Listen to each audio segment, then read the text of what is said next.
very clearly and obviously establish a separation between church and state?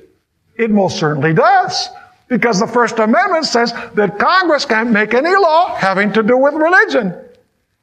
It cannot tell you to practice religion in a certain way, and it can't forbid you from practicing your religion in a certain way. In other words, there's a separation between the civil power and the religious power.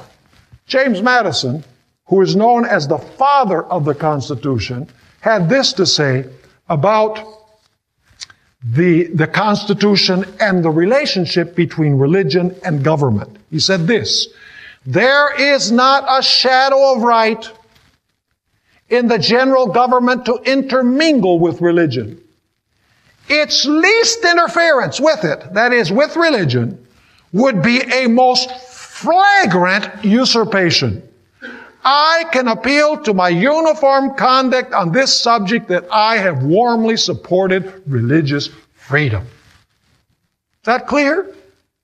1797, the United States signed a treaty. It's known as the Treaty of Tripoli. It was actually approved by the President John Adams. And this is what the Treaty of Tripoli said. This is only a portion of the treaty.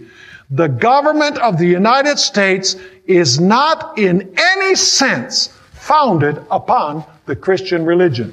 Now, we need to understand that it was founded upon this idea of two principles: separation of church and state, separation of civil matters from religious matters. But that doesn't mean that the United States was founded as a Christian nation. It was founded as a nation of Christians. It's different to say that it was a Christian nation than to say that it is a nation of Christians, where most of the people at that time, at least, were Christians. Now, what about Thomas Jefferson? In 1802, he wrote a letter to the Danbury Baptist Association, and he used what is known as the metaphor of the wall.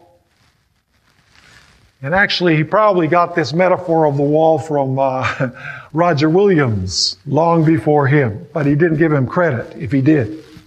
Notice what he had to say to the Danbury Baptists. Believing with you that religion is a matter which lies solely between man and his God, that he owes account to none other for his faith or his worship, that the legitimate powers of government reach actions only and not opinions.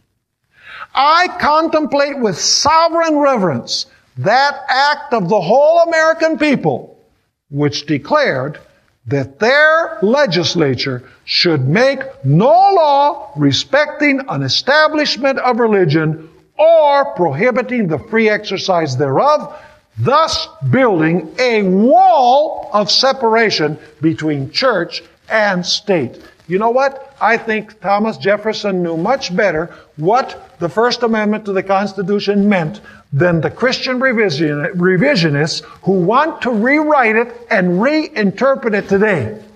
Because he was nearer to the event and he actually participated in it.